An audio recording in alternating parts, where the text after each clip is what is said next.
আসসালামু আলাইকুম প্রিয় দর্শক, অন্য মঞ্চের আলাপ চাইতায় আপনাদের সকলকে আমন্ত্রণ জানাচ্ছি। আসসালামু আলাইকুম। আপনারা সবাই জানেন যে ঢাকা বিশ্ববিদ্যালয়ের ডাকসুর দুজন সদস্য, একজন হচ্ছে মুসাব্বির, একজন এবি জুবায়ের। এই দুজনকে শাহবাগ থানায় একেবারে একটা অনাকাঙ্ক্ষিত পরিস্থিতির মধ্যে দিয়ে ছাত্রদল দুজনকে বেশ ভালোই পিটিয়েছে, একেবারে মন্দ না। খুব ভিডিও টিডিও যা দেখা গেছে, দুজনকে পুরো দস্তুর মারপিট করেছে এবং আহত করেছে। কথা উঠেছে দুজনকে নিয়ে। মুসাব্বিরের কথায় পরে যাই। এবি জুবায়ের হুঙ্কার, দাম্পত্য এবং তার নিজের মব সৃষ্টি করার সক্ষমতা এবং নিজে একজন মববাজ হয়ে ওঠা, এটা কতটা সাংঘাতিক হয়ে গিয়েছিল তার নিজের বক্তব্য থেকে আমরা স্পষ্ট বুঝতে পারতাম কিনা। যেই হোক প্রতিপক্ষ, যেই হোক একজন লোক, রাজনৈতিক প্রতিপক্ষ যেই হোক, যখন প্রতিপক্ষকে নিয়ে একজন লোক এরকম হুঙ্কার দিতে পারে, তার মন মানসিকতা, মেন্টালিটি এই সম্পর্কে একটা ধারণা পাওয়া যায়। গত ডিসেম্বরেরই ঘটনা, ডিসেম্বরের 10-12 তারিখের দিকে ঢাকা বিশ্ববিদ্যালয়ের সমাজবিজ্ঞান অনুষদের শিক্ষক জামাল উদ্দিন, এই ছেলেটা এবি জুবায়ের কি পরিমাণ হেনস্থা করেছিল, এটা কি আমরা ভুলে গেছি? আপনারা ভুলে গেছেন? সেই ভিডিও প্রকাশ্য, এমন কোনো রাগ ঢাক নাই। আপনার মানে ইউনূস সরকার তো তখন ক্ষমতায়, এবং এই এবি জুবায়েররা এতটাই তখন দানব হয়ে উঠেছিল, একজন শিক্ষককে বিশ্ববিদ্যালয়ের ভেতরে ধরে টেনে হিচড়ে তারপর আবার দম্ভের সঙ্গে বলেছিল সে ফেসিবাদের লোক, ফেসিবাদ ধরেছে, ফেসিবাদের গলা টিপে ধরেছে। এরকম বহু বক্তৃতা শেষে মানে তার যে একজন শিক্ষককে যে সে এরকম অপমান অপদস্থ করলো, এর পক্ষে যত রকম সাফাই গাওয়ার সব রকম সাফাই এই মোসাদ্দেক, এই জুবায়ের এরা গিয়েছে নিজেদের পক্ষে। শাহবাগ ঘটনার পর একজনের একটা হাপিত্যিস আমার খুব চোখে পড়েছে, সাংঘাতিক হাপিত্যিস করছে। বলছে এনসিপি কোথায় যখন শাহবাগ থানায় জুলাই বিপ্লবের অগ্রসৈনিক এবি জুবায়ের আর মোসাদ্দিকরা আহত হলো?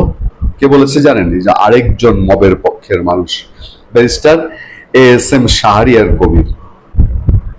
এখন আবার তিনি আইনজীবী ও রাজনৈতিক বিশ্লেষক, ফেসবুক পোস্ট দিয়ে বলেছে এই এবি জুবায়েররা বা তাদের পৃষ্ঠপোষকরা যখন শাহবাগ থানায় মব করে ইমিকে 7ই মার্চের ভাষণ বাজানোর জন্য হেনস্থা করেছিল, তখন কোথায় ছিলেন শাহরিয়ার সাহেবরা? কথা বলেননি। আমরা বেশ কিছু ভিডিও হাতে পেয়েছি, সেই ভিডিওগুলোতে দেখা যাচ্ছে কতটা বিধ্বস্ত, নাজেহাল অবস্থায়। মনে হয় যেন এই এবি জুবায়েরের উপরে ক্ষোভটা একটু বেশি ছিল না? এবি জুবায়েরের ওই হুঙ্কার, পা থেকে মাথা পর্যন্ত পেটাবো, যে হুঙ্কার আমরা শোনালাম, তারপর এটার সঙ্গে জোড়া দিয়ে সোশ্যাল মিডিয়ায় একের পর এক ভিডিও আসছে যে এবি জুবায়েরের অবস্থাটা কি নাজেহাল, কি পরিমাণ হয়েছে। ছাত্রদলের ছেলে পেলে, ছাত্রদলের president, central president Rakib sorry বলেছে দুঃখজনক, এবং তারা এটার জন্য দুঃখ প্রকাশ করেছে। পাশাপাশি এই কথাও বলেছে যে এই থানায় যারা গেছে, এই সাদিক কাইম, মুসাদ্দেক, এবি জুবায়ের, এরা নিজেরা মব তৈরির মতন, তাদের উপর মব তৈরি হতে পারে, নিজেরাই উস্কানি দিয়েছে। আপনি আরেকজনের পেছনে যদি খোঁচা দেন, ওই যে কয়েকদিন আগে রাশেদ প্রধানের PS ইট নিয়ে ছাত্রদলকে মারতে গেল না, তারপরে পাল্টা ছাত্রদল ঠেকালো বা বিএনপির লোকজন ঠেকালো, ঠিক অনেকটা সেরকমই যে এই ছেলেপেলেগুলা একের পর এক কাণ্ড ঘটিয়ে যাচ্ছে, তাদের কাউকে যেন থামানোর কিছু নাই। মুসাদ্দেকের হালটা সবচেয়ে বেশি খারাপ হয়েছে। মুসাদ্দেক এত বড় হুঙ্কার দেয়, এই হুঙ্কারের পরে এখন সে নিজেই মবের শিকার হলো। ঢাকা বিশ্ববিদ্যালয়ের এই ঘটনার পরে অনেকেই বলতে শুরু করেছে যে আজকে ছাত্র দলের হাতে এই যে এত দাঁতেল চিৎকার, তো হুঙ্কার, এইসবের পরে ছাত্রদলের হাতে পড়েই যদি এবি মুসাব্বির বা এবি জুবায়ের বা মুসাদ্দেকের এই অবস্থা হয়, যদি কোনো দিন ছাত্রলীগের হাতে পড়ে, তাহলে অবস্থাটা কি হবে? একটা মানুষের দাঁত, এটা খোদা প্রদত্ত। আমি এ নিয়ে কথা বলতে চাই না, আমার নিজেরই চোখের সমস্যা আছে। সমস্যা বলতে আমি চোখে কম দেখি তা না, কিন্তু জন্মগতভাবেই শৈশবকাল থেকেই চোখের পাতা আমার বেশি পড়ে। তাই অনেক সময় কেউ কেউ যখন সোশ্যাল মিডিয়ায় না কমেন্ট করেন, আমি কষ্ট পাই। লাগে যে এটা তো আমার সৃষ্ট না, এটা তারা সৃষ্ট। ফলে মোসাদ্দেকের দাঁত নিয়ে আমি আলাপ করতে চাই না, কিন্তু ছাত্রদল যেন কোথায় তাদের ফলোয়াররা যখন এই মুসাদ্দেককে খোঁজা হচ্ছে তখন বারবার বলে ওই দাঁতলাটা কোথায়, দাঁতলাটা কোথায়। একজনের এক পাটি দাঁত যে বাংলাদেশে ভাইরাল হয়ে উঠতে পারে, দাঁত যে বাংলাদেশে কোনো লক্ষ্যবস্তু হয়ে উঠতে পারে, এইটা এবার ঢাকা বিশ্ববিদ্যালয়ের দিকে চোখ না দিলে হয়তো বোঝা যেত না। যেদিন এই ঘটনা ঘটেছে তার আগের দিন এই মোসাদ্দেকই সোশ্যাল মিডিয়ায় সামনে এসে বলেছে তাকে ছাত্রদলের ছেলেপেলে হুমকি দিচ্ছে এবং বলেছে তার দাঁত ভেঙে ফেলবে। শাহবাগ থানার ভিতরে দাঁত ভেঙে ফেলার চেষ্টা হয়েছে কিনা আমি জানি না। আমি আবারও কিন্তু বলি, গতকাল থেকে বলছি, শাহবাগ থানায় 7ই মার্চে যা ঘটেছিল তা যেরকম নিন্দনীয়, গতকালকে যা ঘটেছে তাও নিন্দনীয়। থানা যে কোনো মানুষের জন্য সবচেয়ে বড় আশ্রয়স্থল। ইভেন অপরাধীরাও, আমরা আদিকালে দেখেছি, অপরাধীরাও গিয়ে থানায় গিয়ে যখন শেল্টার নিয়েছে তখন আর বিক্ষুব্ধ মানুষ তাদের উপরে হানা দেয় না। কিন্তু 24-এর পরে এমন পরিস্থিতি তৈরি হয়েছে, এই থানাগুলোকে আর ওই নিরাপত্তার বলয় বলে আর কেউ মনে করে না। এই এবি মুসাদ্দেক, সাদিক কাইম, তাদের পৃষ্ঠপোষকতায় থাকা ছেলে পেলে থানাগুলোকে এমন ভাবে ব্যবহার করেছে, এমন ভাবে মবের পেছনে কাজে লাগিয়েছে যে এদেরকে আলটিমেটলি এখন আর সে থানার আগের জায়গা নেই। থানার পুলিশ দেখে দেখে হাসে।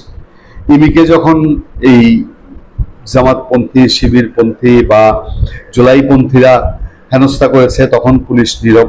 গতকালও দেখলাম যে এই ফরহাদ তোরহাদেরা বলছে যে ছাত্রদল থানায় মব করেছে আর পুলিশ মজা নিয়েছে।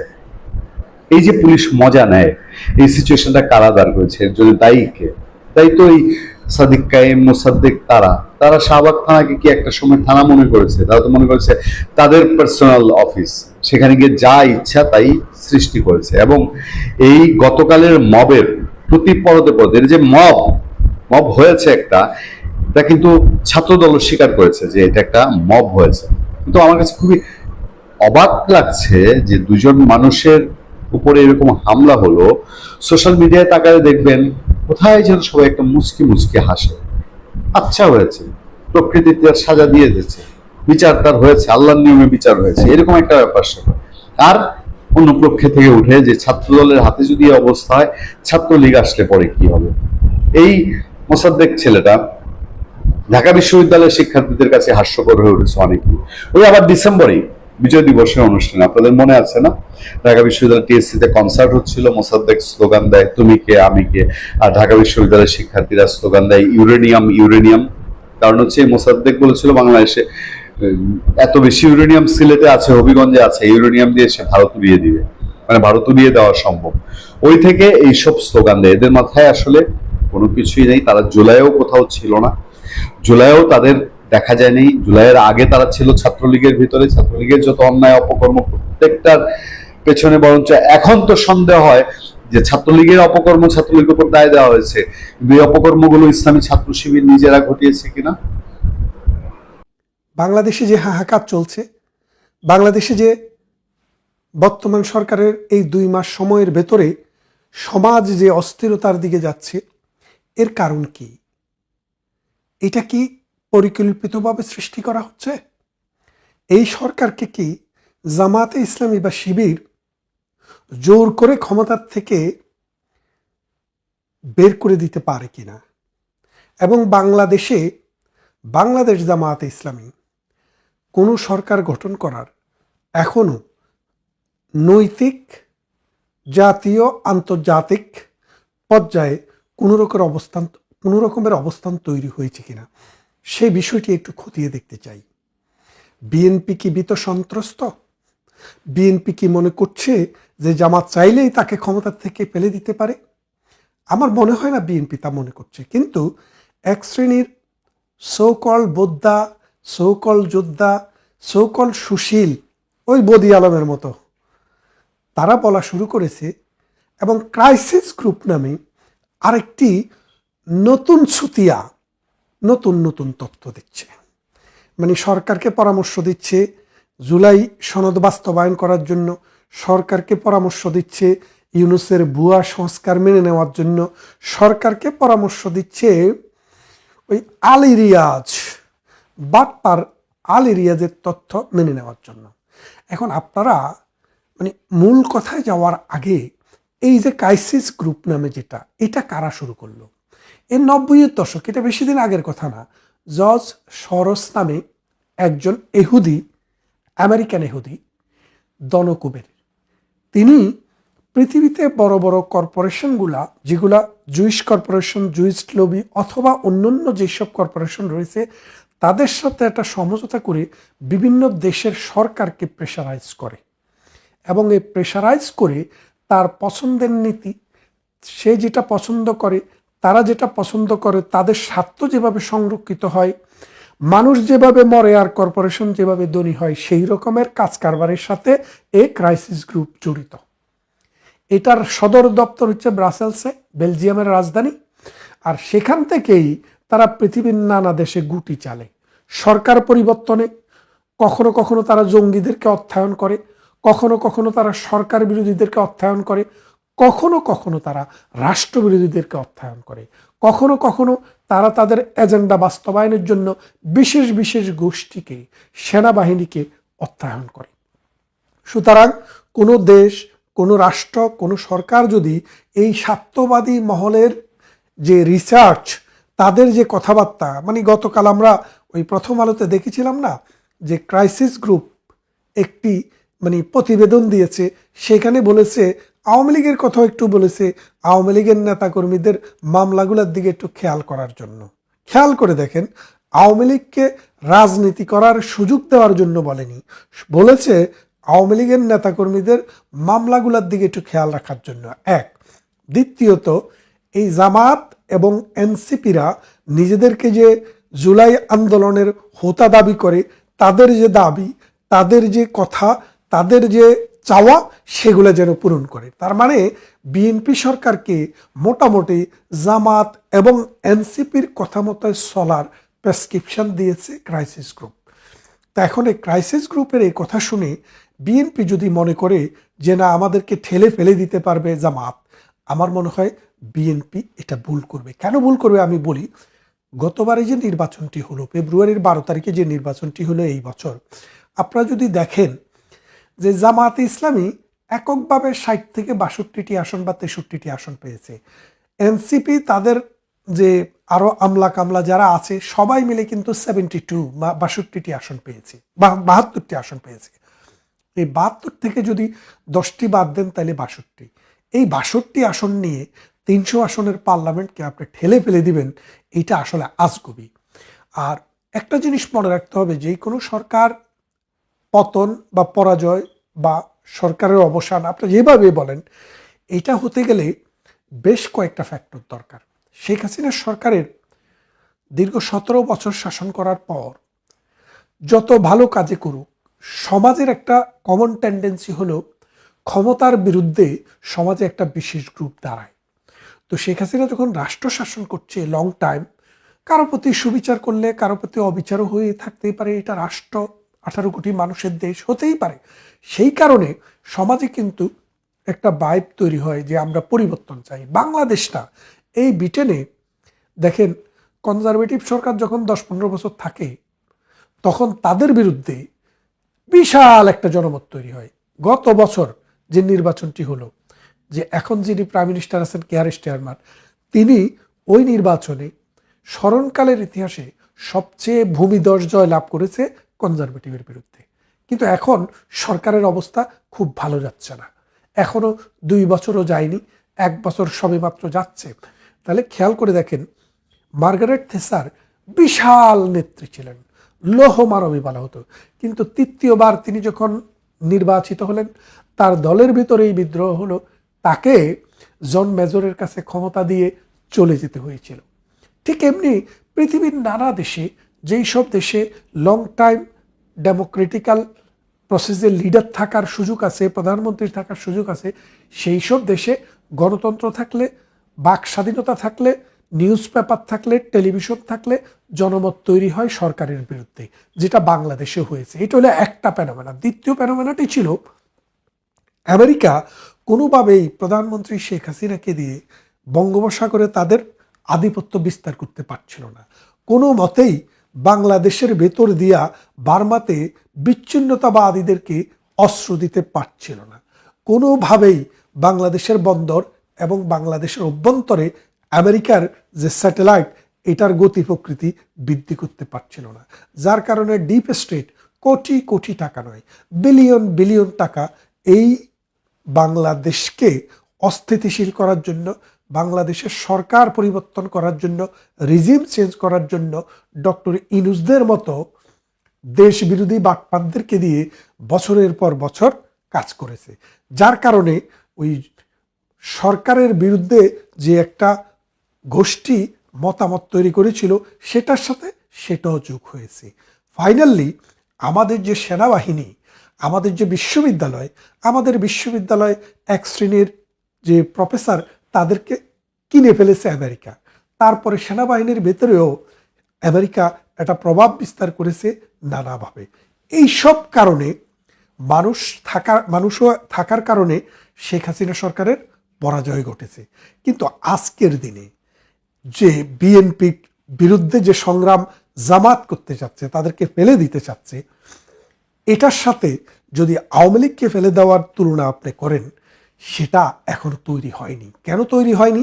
গত নির্বাচনে যেহেতু বিএনপি 200-র উপরে আসন পেয়েছে, তার মানে বোঝা গেল তারা একটা জনসমর্থনের ভিত্তিতে আছে এই মুহূর্তে। যদিও আওয়ামী লীগ থাকলে তাদের এর অর্ধেক আসন থাকতো কিনা সেটাও সন্দেহ। যেহেতু আওয়ামী লীগ নির্বাচন করার সুযোগ পায়নি, বিএনপি সেখানে এসছে। এখন আজকে জামাত বোঝানোর চেষ্টা করতেছে যে আওয়ামী লীগকে যেভাবে ফেলে দেওয়া গেছে, বিএনপিকেও 16 দিনের মাথায় ফেলে দেব। কথাটি আপনারা শুনে অবাক হবেন না, এটা তারা বলছে, কিন্তু এটা আসলে বাস্তবে সম্ভব না। কেন সম্ভব না? দেখেন, আমি যে কথাটি বললাম যে আন্তর্জাতিক মহল, সেই মহলের পয়সা থাকতে হবে, লং টাইম সরকার শাসন করে জনমত তার বিরুদ্ধে যেতে হবে, এবং ভেতর থেকেও ভাঙন শুরু হতে হবে। এর কোনোটাই বিএনপিতে এখনো গুণে ধরেনি।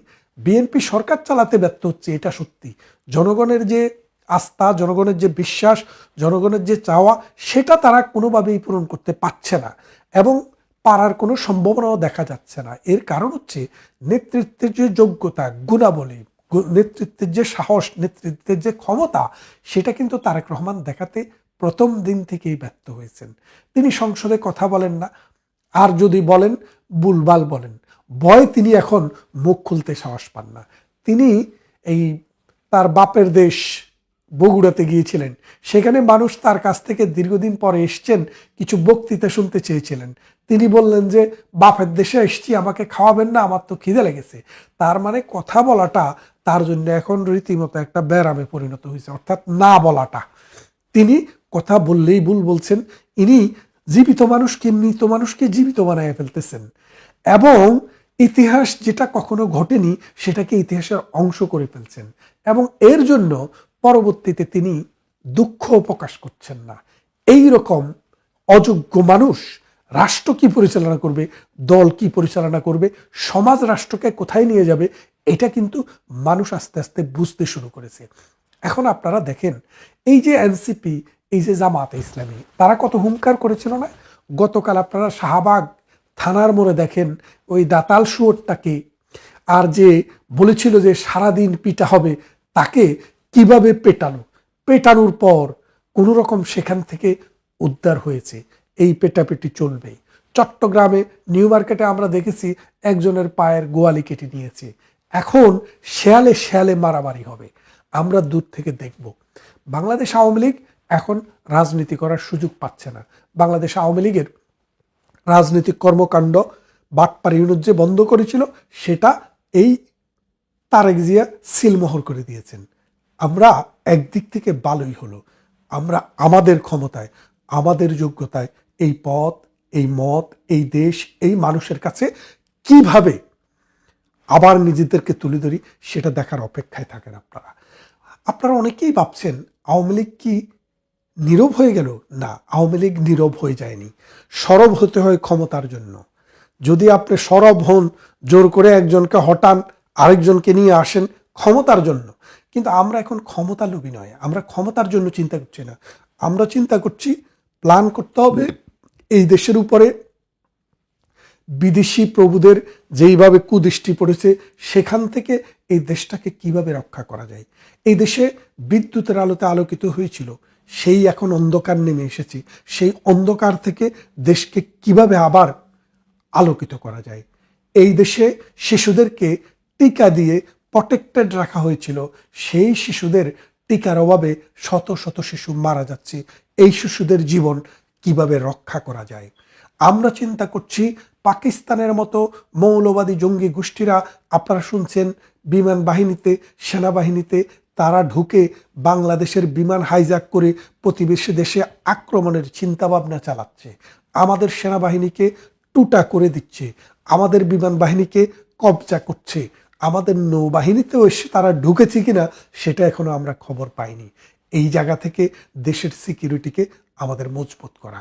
আমাদের গঙ্গার পানি চুক্তিটি শেষ হয়ে যাচ্ছে এই সেপ্টেম্বরে, এটাকে কিভাবে আবার রিনিউ করা যায়, এই সব ভাবনায় আওয়ামী লীগ ব্যস্ত। এবং আওয়ামী লীগ ভেতরে ভেতরে তার নেতা কর্মী, গ্রাম লেভেল থেকে টপ লেভেল পর্যন্ত প্রত্যেকটা লেভেলে নেতার সাথে, কর্মীর সাথে, নেতৃত্বের সাথে একটা যোগাযোগ তৈরি হয়েছে। এটা চলতে থাকবে, যতদিন যাবে সেটা বেগবান হবে।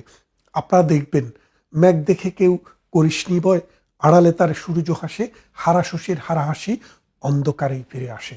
বাংলাদেশ আওয়ামী লীগ যখন ফিরবে এই দেশের রাজনীতিও আবার চাঙ্গা হবে। বাংলাদেশ আওয়ামী লীগ যখন ফিরবে এদেশের মানুষের স্বপ্ন দেখা আবার শুরু হবে। বাংলাদেশ আওয়ামী লীগ যখনই ফিরবে এদেশের উন্নয়ন এবং উন্নয়নের গতিধারা আবার ফিরে আসবে এবং বাংলাদেশ বিশ্বের যে ইমার্জিং টাইগার, সে টাইগার আবার রোয়ার করবে। এখন বাংলাদেশ বিড়ালে পরিণত হয়েছে।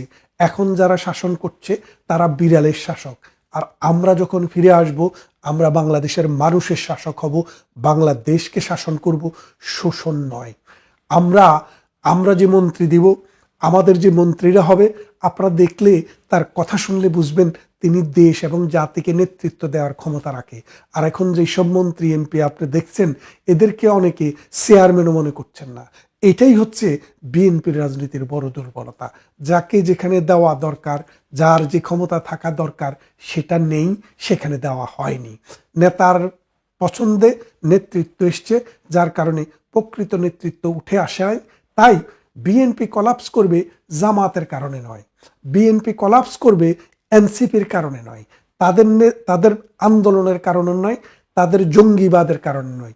বিএনপি কলাপস করবে মুক্তিযুদ্ধের আদর্শ থেকে তারা দূরে সরে যাচ্ছে এবং বাংলাদেশের যে মানুষের আশা এবং আকাঙ্ক্ষা এবং যে সৎ এবং ন্যায়বান নেতৃত্ব দিয়ে দেশ চালানো যেত, সেই রকম মানুষকে ইনক্লুড না করে ওই থার্ড পারসন সিঙ্গুলার নাম্বার দিয়ে চালানোর চেষ্টা করা হচ্ছে। তাই বিএনপি ভিতর থেকেই ধ্বংস হবে এবং এই দেশের জন্মের সাথে আওয়ামী লীগের যেমন নাম জড়িত, মুক্তিযুদ্ধের সাথে, ৭০-এর নির্বাচন সাথে, অসাম্প্রদায়িক চেতনার সাথে, সংবিধানের সাথে, ঠিক আবার বাংলাদেশ আওয়ামী লীগ যখনই ফিরে আসবে মানুষ মনে করতে শুরু করবে, হ্যাঁ এখন এই দেশের যারা মালিক জনগণ তাদের প্রতিনিধি আসছে, আর বাকি যারা আছে এগুলো হচ্ছে বিদেশের তাবেদার, বিদেশিদের অস্ত্রে, বিদেশিদের অর্থে, বিদেশিদের স্বার্থে তারা ক্ষমতায় থাকে।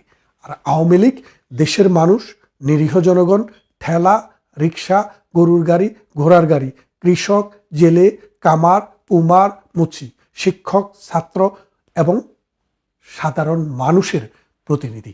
এই আওয়ামী লীগ ফিরে আসার অপেক্ষায় বাংলাদেশের মানুষ দিন গুনছে। আপনারাও অপেক্ষা করুন, আমরা আসছি খুব শীঘ্রই। দর্শক, আমি কিন্তু বহুদিন আগে বলেছিলাম নির্বাচনটা শেষ হয়েছে, তারপরেই এই বলেছিলাম এই মধুচন্দ্রিমা কিন্তু থাকবে না, দেখবেন সংঘর্ষ বাড়বে। সংঘর্ষ কিন্তু ছাত্রদল আর জামাতের মধ্যে কিন্তু লেগে গেছে। ঢাবিতে ওই গন্ডগোলের সেই ছবি আমার কাছে এসছে, দাঁত উঁচু সেই ছেলেটা যে পরমাণু বোমা হাতে করে ছুটছিল ভারতের উদ্দেশ্যে, তার ছবিও আমার কাছে আছে, কিন্তু সেই ছবি তো লাগানো যাবে না। এখন ভারত যা করছে, ভারত এখন চুপচাপ রয়েছে, ভারত এখন কিছু করছে না। ইলেকশনটা মিটে যাক, আজকে রাত্রিবেলা আবার একটা লাইভ করতে পারি, 8টা সাড়ে 8টার দিকে, যদি সোহেলরা করে, যদি না করে তাহলে আমি নিজেই করব একটা 8টা সাড়ে 8টার দিকে আর একটা অনুষ্ঠান করব। সেখানে পশ্চিমবঙ্গের দ্বিতীয় দফায় কি হতে চলেছে আর প্রথম দফার ভোটের পর আমাদের স্বরাষ্ট্রমন্ত্রী অমিত শাহ তিনি কতটা আশাবাদী এবং প্রেস কনফারেন্সে তিনি যে সংখ্যা বলেছেন তাতে এটা নিশ্চিত হওয়া যাচ্ছে যে আগামী দিনে 4 আগস্টের পরে এখানে বিজেপি সরকারই গঠন হচ্ছে। অর্থাৎ আমি দীর্ঘদিন ধরে যে আঁচটা দিয়ে যাচ্ছিলাম সেই আঁচটা কিন্তু আজকে ফলতে চলেছে। আমি বহুদিন আগে থেকে বলছি যদি বিজেপি আসার সম্ভাবনা প্রবল, তাহলে বাংলাদেশের হাওয়া টাইট। আমি বহুদিন আগে থেকে বলছি, আমি কপিও করেছিলাম এই নিয়ে। তো এবার তো যারা এরকম আমায় গালি দিচ্ছেন, অনবরত দিয়ে যাচ্ছেন, তাদের উদ্দেশ্যে যখন ওই ভদ্রলোক আমায় বললেন, আমি তো নাম তো আর করতে পারবো না, তার তো নানান রকম কারণ আছে, আপনারা নিজেরাই জানেন। তা তিনি আমার একটা লিখে পাঠিয়েছেন, কেন আপনি ওইটা বলবেন। উনি বলছেন ক্ষমতাসীন বিএনপি ছাত্র সংগঠন, ছাত্রদল এবং বিরোধী দল জামায়াতের ছাত্র সংগঠন শিবিরের মধ্যে গত বেশ কয়েকদিন ধরে কয়েক দফা করে চট্টগ্রাম, ঈশ্বরদী, যে দেশের কয়েকটি জায়গায় শিক্ষা প্রতিষ্ঠানে ছাত্র সংগঠন দুটির মধ্যে সংঘর্ষ হয়েছে।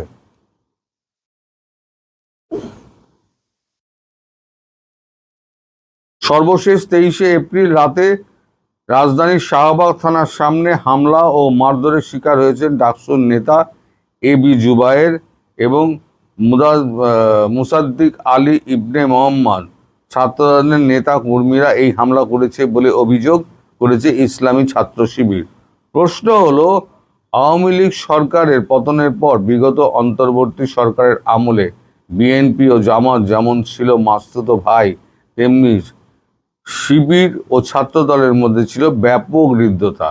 আবার বাংলাদেশের রাজনীতির ইতিহাসে জামায়াত বিএনপির যে হৃদ্যতা দেখা গিয়েছিল তাতে এখনো অনেকে প্রশ্ন তোলেন। সংসদে সরকার এবং বিরোধী দলের মধ্যে দ্বন্দ্ব দেখা যায়, সেটি আসলে মেকি নাকি লোক দেখানো। অবশ্য 2024 সালের 5ই আগস্ট আওয়ামী লীগ সরকারের পতনের পর থেকেই বাংলাদেশের রাজনীতিতে ঘুরে ফিরে বারবার আলোচনা এসেছে গুপ্ত শব্দটি। এমনকি খোদ প্রধানমন্ত্রী তারেক রহমানের বিরোধী দলকে গুপ্ত বলে কটাক্ষ করা শুরু করেছিলেন নির্বাচনী প্রচারের সময় থেকেই। প্রশ্ন হলো, সেই গুপ্ত নিয়ে হঠাৎ করে শিক্ষা প্রতিষ্ঠানগুলো তপ্ত হয়ে উঠেছে কেন? সরকার পক্ষের কেউ অবশ্য প্রশ্ন তুলেছেন, গুপ্ত বললে জামাত শিবির এতটা ক্ষেপে যায় কেন? তার চেয়েও বড় প্রশ্ন, সরকার তার বিরোধী ছাত্র সংগঠনগুলো বিরোধ ও নেতৃত্বের লড়াইয়ে গুপ্ত তকমাটি এখন শক্তিশালী রাজনৈতিক হাতিয়ার এবং গালি হিসেবেই ব্যবহৃত হচ্ছে। অর্থাৎ এবার থেকে যারা যারা আমায় লিখবেন তারা বুঝে যাবেন, আমি বুঝে যাব তারা হচ্ছেন গুপ্তের লোক। আমি তাদের এই গুপ্ত গালিটাই দেব, গুপ্ত। তো যাই হোক, এবার আসি বাংলাদেশের ব্যাপারে। বাংলাদেশের বিদ্যুৎ সংকট তো চরমে। গ্রামের দিকে লোক তো বিদ্যুৎ পাচ্ছেই না, 12 ঘন্টাও পাচ্ছে না।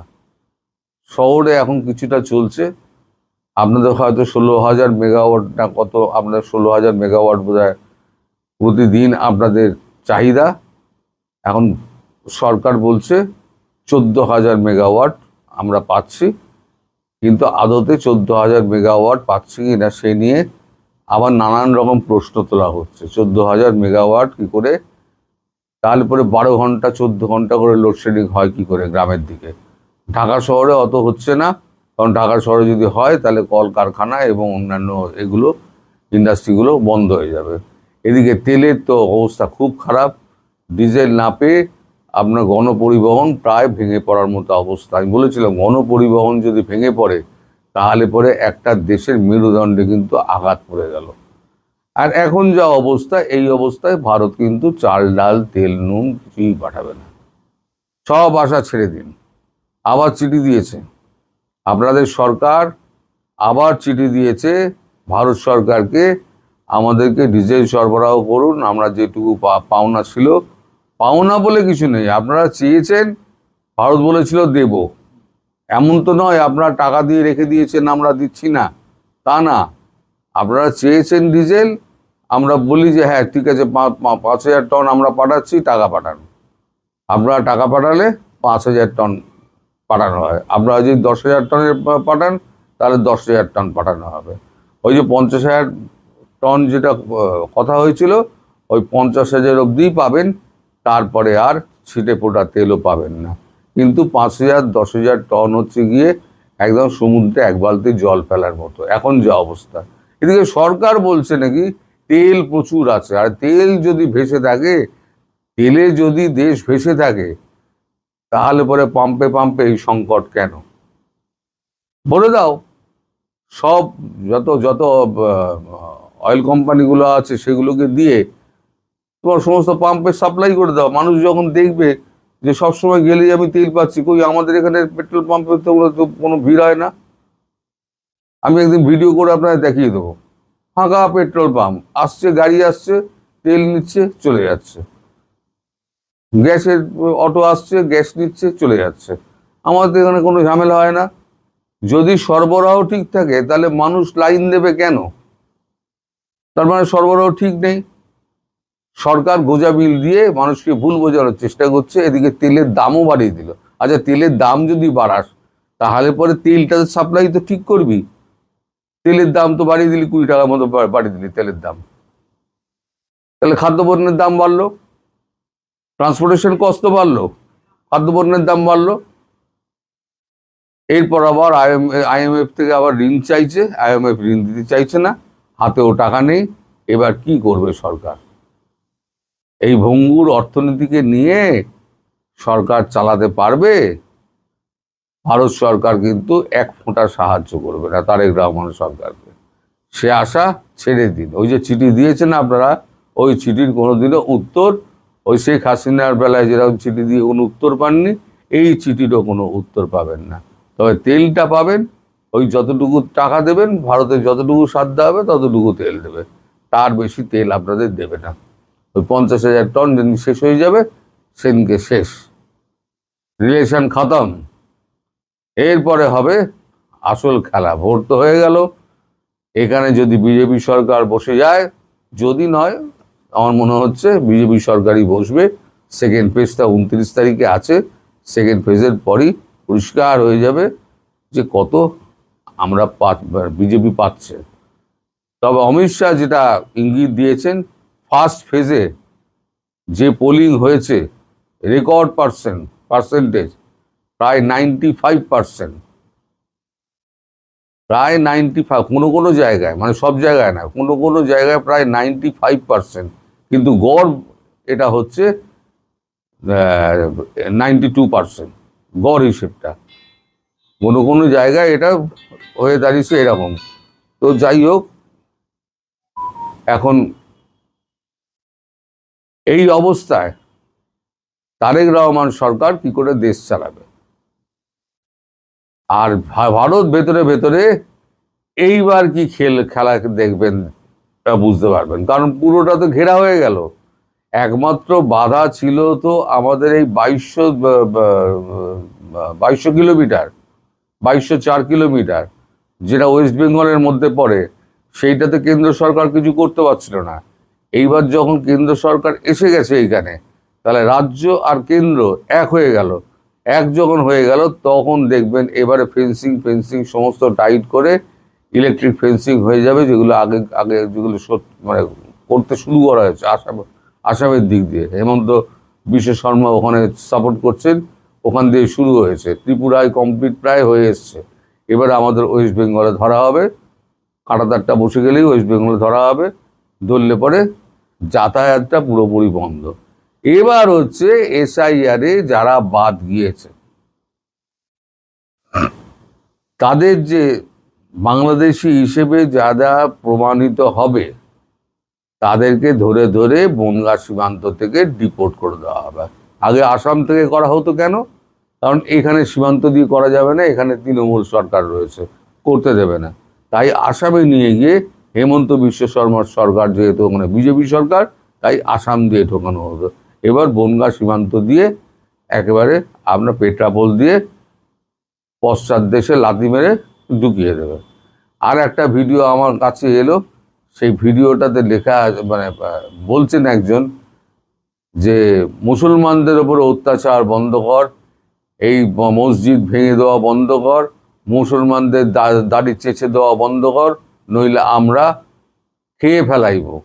আচ্ছা, কে ওকে খবর দিয়েছে মুসলমানদের দাড়ি চেঁচে ফেলা হচ্ছে, মসজিদ ভেঙে দেওয়া হচ্ছে? কে খবর দিয়েছে? আর যদি ক্ষমতা থাকে তো এতে আয় না, ওখানে কপচানি না মেরে একবার এই বর্ডারের দিকে আয় না। তোরা হচ্ছিস কাগুজে বাঘ। এখন আর আপনি করে বলবো না, আপনি করার যোগ্যতা ওরা নিতে পারে না। ওরা হচ্ছে সেই জাতের, তো ওই জাতের লোককে তুই করেই বলতে হয়। তাই বলবো, তোরা এদিকে এসে দেখ, হয় গুলি খেয়ে মরবি আর নইলে পেঁদানি খেয়ে মরবি। আর বজরং দল এইবারে তৈরি হয়ে রয়েছে, বজরং দল কিরম পেটায় দেখবি। যখনই তোদের পাবে বৈষম্য বিরোধী, যখনই পাবে, যখনই দেখবে যে এই ছবির সঙ্গে ওইটা মিলছে, তো সব ছবি বজরং দলের কাছে আছে। বজরং দল মানে একটা হনুমানের দল, হাড় গোড় কিছু রাখবে না। সব বাংলাদেশি নয়, যারা হচ্ছে ওই বৈষম্য বিরোধী, ভারত বিরোধী, তাদের প্রত্যেক করা ছবি সব সার্কুলেট করে দিয়েছে বজরং দলের কাছে। দৌড়বে আর পেটাই করবে। তবে আপনারা নিশ্চিন্ত থাকুন, ভারতবর্ষ ভেতরে ভেতরে একটা প্ল্যান করছে, কিন্তু কি সেটা আমি জানি না। আগ বাড়িয়ে বলতে যাব না, পরে আবার ফেসে যাব, তাই আগ বাড়িয়ে কিছু বলবো না। খুব শিগগির দেখবেন বড় একটা কিছু হচ্ছে, সেটা কিন্তু আঁচ পাচ্ছি। যখন পাকবে ফল, তখন গাছ থেকে পড়ুক, তখন খাওয়া যাবে। এখন ওয়েট করুন। সবাই ভালো থাকবেন, সুস্থ থাকবেন। বাংলাদেশে চলমান কিছু ধর্মীয় প্লাস রাজনৈতিক সহিংসতা এবং আমি বলতে পারি এক ধরনের উগ্রতা আমরা যেটা দেখতে পেয়েছি, এবং রিসেন্টলি শাহবাগে যে ঘটনা এবং সেই ঘটনার সূত্রপাতটা যে কারণে হয়েছিল, এগুলোর আলোকে কিছু কথা বলবো। আমি অনেকগুলো গুরুত্বপূর্ণ বিষয় এখানে বলার চেষ্টা করব। আপনারা আশা করি সবাই এটা শেয়ার করবেন এবং সবাইকে জানার সুব্যবস্থা করে দেবেন। তো আমি মূল কথাটা ফিরি, যে আজকে বাংলাদেশে এই যে একটা জামাত, বিএনপি, এনসিপি, এটা অন্য কোনো একটা শক্তির পাতানো ফাঁদে কিন্তু বারবার পা দিচ্ছে, এবং এটা জামাত তো বুঝতেই পারছে না, এবং এনসিপি তো আরও অবুঝের মতো কাজ করছে, আবেগে লাফাচ্ছে, এবং এনসিপি জামাতের সেই ভুলের কারণে আবার বিএনপিও ভুল করছে। তবে কিছু বিষয় আছে যেই জিনিসগুলো আমি মনে করি এখানে এককভাবে কোনো দলকে দায়ী না করে আমি মনে করি সবার এখানে বোঝার বিষয়। তবে কিছু বিষয় আছে যেগুলো সীমা লঙ্ঘন করার মতো। আপনি একটা জিনিস চিন্তা করেন, এখানে পিতা কন্যাকে নিয়ে এই বিকৃত ছবি, না হয় বুঝলাম যে ফটোকারটা ফেক, মেনে নিলাম, যেটা তারেক রহমান, জাইমুর রহমানকে নিয়ে যে একটা বাজে ফটোকার তৈরি করেছে, যেটা বিকৃত মস্তিষ্কের পরিচয় ছাড়া আর কিছুই না, এই ফটোকারটা বুঝে নিলাম ফেক, কিন্তু এই ফটোকারটা যারা শেয়ার করেছে, এটার উপর যারা কমেন্টস করেছে, তারা কি সবাই ফেক? তাদের মধ্যে অনেক মানুষ আছে যারা জামাত বা এনসিপির। এবং আপনি একবার চিন্তা করেন যে ডক্টর শফিকুর রহমান বা তার মেয়েকে নিয়ে যদি এরকম ফটোকাট করতে, আপনারা কী করতেন? বা যদি নাহিদ বা নাহিদের বোনকে নিয়ে, বা নাহিদের বোন বা তার বাবাকে নিয়ে, আমি বলছি না এগুলো করা উচিত, যে কেউ এই যে এনসিপির যারা আছে তাদের, যে আপনারা যে এনসিপির যারা সদস্য আছেন, জামাতের যারা আছেন, আপনাদেরই বাপ বা বোনকে নিয়ে বা আপনার বোনকে নিয়ে, আপনাকে নিয়ে যদি বিকৃত ছবি এরকম করা হতো, আপনার কেমন লাগতো? একটা বিষয় কি, সত্যিকার অর্থে দেখেন, আমাদের দেশে আমরা কিছু মানুষ আছি দাড়ি টুপি, তারপরে ফেসবুকে বায়োতে যদি আপনার ধর্মের কথা থাকে, কোরআনের আয়াত থাকে, অনেকে ফেসবুকে বায়োতে দেখবেন যে কালেমা সহ অনেক কিছু, কালেমা খচিত অনেক কিছু দিয়ে রাখেন। আবার অনেকে দেখবেন নামাজরত ছবি দেয়, নামাজ পড়ার, ধর্মীয় কথা বলে, দাড়ি টুপি আছে। এগুলো মানেই যে সে ধার্মিক তা না, সে যে ভালো মানুষ তা না। ইবলিস শয়তানও কিন্তু সবচেয়ে বেশি বা সবচেয়ে বড় ইবাদতকারী ছিল। সেই ইবলিস শয়তানকে আল্লাহ তাআলা নিক্ষেপ করেছিল কী কারণে? তার অহংকার এবং তার মধ্যে আল্লাহ ভীতিটা ছিল না।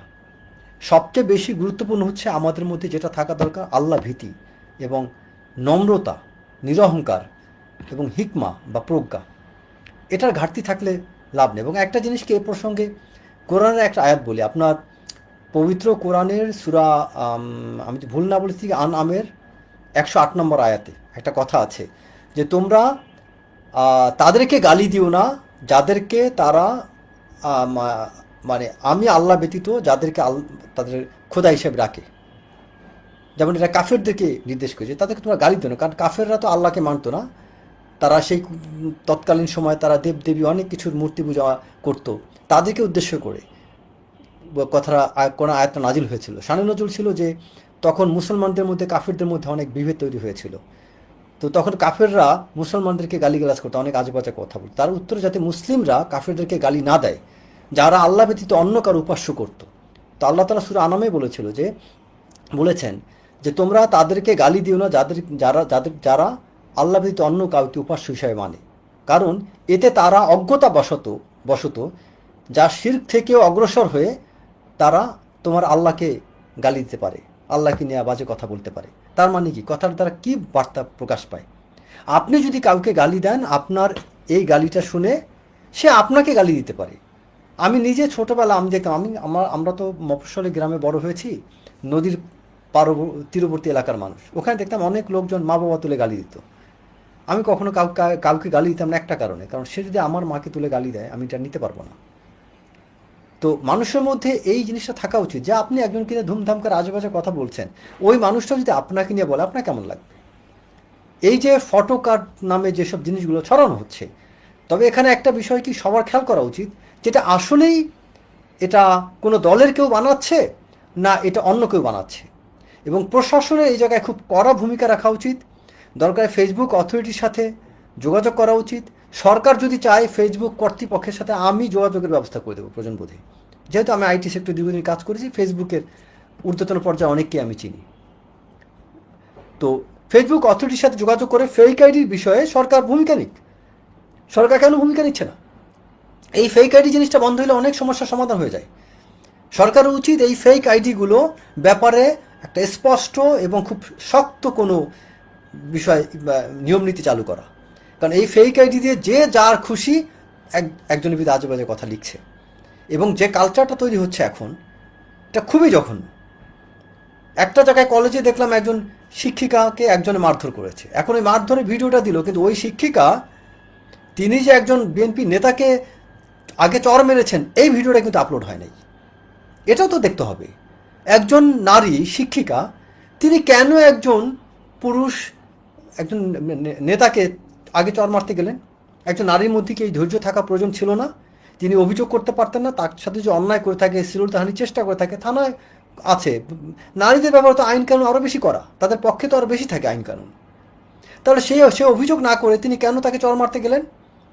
তারপরে সেই পুরুষ তার সাথে যখন হাতাহাতি করলো, তুমি তাকে হাত দিলা, এখন পুরুষ তোমার গায়ে হাত দিলে তখন তুমি নারী হয়ে গেলা, অবলা হয়ে গেলা? এটা কেমন নিয়ম? আমার গায়ে যদি একটা নারী হাত দেয় এবং তার গায়ে আমি হাত দিলে সে হবে অবলা, আর যদি আমার গায়ে সে হাত দিল তাহলে সেক্ষেত্রে কিছুই না, তখন হয়ে যাবে নারী নির্যাতন, যখন তার গায়ে পাল্টা আক্রমণ করা হবে। একটা বিষয় হচ্ছে কি যে সিম্পল, আপনার গায়ে কেউ হাত দিলে আপনি প্রতিবাদ করতে পারেন, এবং একটা বিষয় আছে, এবং কোরআনেও কিন্তু অনেক জায়গায় আয়াত আছে যে আপনি আপনার প্রতি কেউ জুলুম করলে, এবং আল্লাহ নবী কিন্তু বিদায় হজ্জের ভাষণে বলেছিল তোমরা কারো প্রতি জুলুম করো না এবং তোমার প্রতি জুলুম হতে দিও না। এটা কিন্তু বিদায় হজ্জের ভাষণে এই কথাটা আছে। আপনার যদি সন্দেহ থাকে, আমার ফেসবুক যখন আমি প্রথম শুরু করি, ফেসবুকে অ্যাকাউন্ট ওপেন করি, তখন আমার মনে আছে যে আমার আদর্শ হিসাবে ওই নবী করিম সাল্লাল্লাহু আলাইহি ওয়াসাল্লামের বিদায় হজ্জের ভাষণটা ওখানে আমি কোট করে দিয়েছিলাম। এটা আপনারা আমার ফেসবুকে আমার প্রোফাইলে ঢুকলে দেখতে পাবেন, সেখানে লেখা আছে, এবং এটা সার্চ দিলেও পাবেন যে বিদায় হজ্জের ভাষণ নবী করিম সাল্লাল্লাহু আলাইহি ওয়াসাল্লাম কী বলেছিলেন। তো আপনার গায়ে একজন গায়ে হাত তুলে আপনি তো প্রতিবাদ করতে পারেন। হ্যাঁ, আমাকে যদি পার্সোনালি বলেন, আমি সেই সুযোগেই কাউকে দিতাম না যে আমার সাথে এটা করবে। আর তারপরে এই জায়গাটা, এই পরিবেশের জন্য ওই পুরুষের অবশ্যই দায় আছে, কিন্তু তাই বলে এই না যে ওই নারীটা সব কিছু হালাল হয়ে গেল। তো এখন যে মুহূর্তে যেই জিনিসগুলো হচ্ছে, বিশেষ করে জাইমা রহমানকে নিয়ে যেই জিনিসগুলো অপপ্রচারণা চালানো হচ্ছে, এগুলোর কঠোর অ্যাকশন নেওয়া উচিত। এবং বাংলাদেশে আমি বলি সব কিছুরই কঠোরতাও কিন্তু পরিস্থিতির কারণেই নেওয়া হয়। বাংলাদেশের সামরিক শাসন থেকে শুরু করে অনেক কঠোর ব্যবস্থা সরকার নিয়েছিল, এটা প্রয়োজনীয় তাগিদেই। এখন আমি সে কারণে আমি শেখ হাসিনার ফ্যাসিজমকে আমি কখনোই সমর্থন করব না, কিন্তু শেখ হাসিনার আমলে কিছু কিছু কাজ যেটা করেছিল, আমি সবগুলো কাজকে খারাপ বলবো না, কিছু কাজ ভালো করেছিল। বিশেষ করে এই বিশেষ করে যে সোশ্যাল মিডিয়া নিয়ন্ত্রণের জন্য, যদিও এটার নামে তারা এটা অপব্যবহার করেছিল, কিন্তু কিছু কাজগুলো ভালো করেছিল। বিশেষ করে সাইবার সিকিউরিটি আইনটা, যদিও এটার ম্যাক্সিমামই তারা অপব্যবহার করেছিল, বাট এখনকার সময় সরকার কেন সেটাকে ব্যবহার করছে না? এখন ভালো উদ্দেশ্যে সাইবার সিকিউরিটি আইনটা ব্যবহার করা হোক, সোশ্যাল মিডিয়াতে যারা এগুলো করে প্রত্যেক আইনের আওতায় আনা হোক। এবং শাহবাগে মোসাদ্দেককে মারধর করা হলো, তারপর জোবায়েরকে মারধর করা হলো, এইটা দেখলেন। তারা পূর্বে যে কী করছে সেটা দেখবেন না? মারধর তো কম জিনিস, আপনি পুরো দেশটাকে অস্থির করে দিয়েছেন, সেটা হচ্ছে সবচেয়ে বড় জিনিস। জাইমা রহমানকে নিয়ে কথা বলা, এটা পুরো দেশটাকে অস্থির করা হয়েছে, এটা হচ্ছে 1000 গুণ বেশি অপরাধ। একটা মানুষকে শাহবাগে মারা, এটা আমি মনে করি ছোট, কারণ ওইটা শাহবাগে 1-2 ব্যক্তি মার খেয়েছেন, কিন্তু মিডিয়াতে যে তোলপাড় তৈরি করা হয়েছে, যে উস্কানি দেওয়া হয়েছে, এটা তো লক্ষ লক্ষ মানুষকে আপনি এখানে উন্মাদ করে দিয়েছেন।